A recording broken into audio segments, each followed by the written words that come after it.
অন্যায় করলে আপনারা দেখেছেন আমি তৃণমূল কংগ্রেসকেও ছাড়ি না, তৃণমূল কংগ্রেসকেও গ্রেপ্তার করি। অন্যায় করবেন না, অন্যায় সহ্যও করবেন না। এবং পরিষ্কার বলছি, মা বোনেদের সম্মান দেবেন।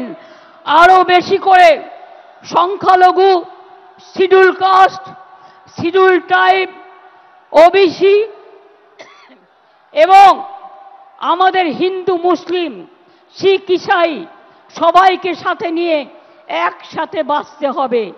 এই কদিন আগে মহরম হয়ে গেল, শুরু হয়েছে শ্রাবণী মেলা। ভোলে বাবা পার লাগাও, ত্রিশূলধারী শক্তি যোগাও। তারপরে আসছে দুর্গা পুজো। সব অনুষ্ঠান যেন ভালোভাবে শান্তিতে পালিত করতে পারি। ঈদই হোক, বকরি ঈদই হোক, বড়দিনই হোক, যে প্রোগ্রামই হোক, দুর্গা পুজোই হোক, কালী পুজোই হোক, লক্ষ্মী পুজোই হোক, সরস্বতী পুজোই হোক, পুজো কিন্তু এবার একটু তাড়াতাড়ি এসে গেছে। আমি আপনাদের বলবো, আমাদের সকলকে আমরা বাংলার অস্তিত্ব রক্ষা করব। বাংলার অস্তিত্ব রক্ষা করবেন তো?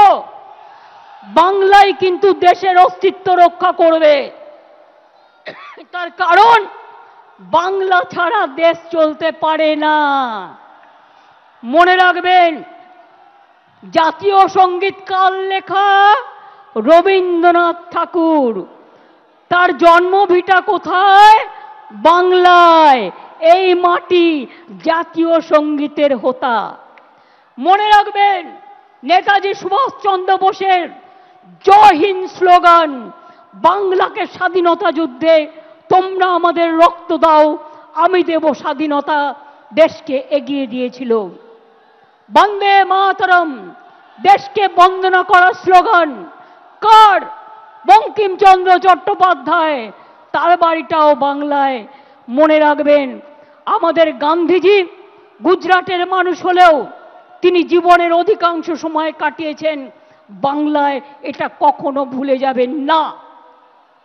এবং 3টে জায়গায় স্বাধীনতার আগে স্বাধীনতা ডিক্লেয়ার হয়েছিল দেশে। তার মধ্যে একটা তাম্রলিপ্ত সরকার, একটা বালিয়া, আর একটা হয়েছিল সম্ভবত তাম্রলিপ্ত, একটা বালিয়া, একটা মহারাষ্ট্রের সাতারা।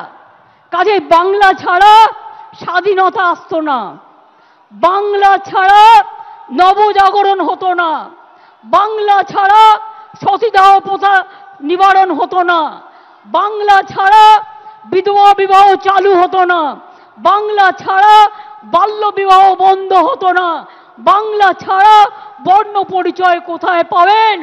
ও আমার দেশের মাটি, তোমার পরে ঠেকাই মাথা। সারে জাহাঁ সে আচ্ছা হিন্দুস্তান হামারা, এটা মাথায় রাখতে হবে।